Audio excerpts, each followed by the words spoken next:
ST कर्मचाऱ्यांच्या आंदोलनाचा आज दुसरा दिवस. प्रवाशांचे प्रचंड हाल. आज संध्याकाळी मुख्यमंत्र्यांची एसटी कर्मचाऱ्यांसोबत बैठक.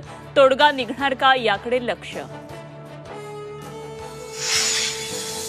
एसटी आंदोलनाच्या पार्श्वभूमीवर वाहतूक ठप्प होऊ नये यासाठी एसटी महामंडळ सतर्क. आजपासून दीर्घ काळासाठी करार पद्धतीनं चालक नेमण्याची चाचपणी.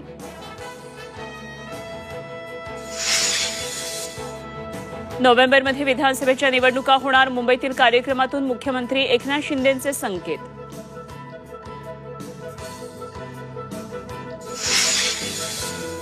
शरद पवारांच्या कोल्हापूर दौऱ्याचा आजचा दुसरा दिवस. स्थानिक नेत्यांसोबत भेटीगाठी सुरूच. आज घेणार पत्रकार परिषद.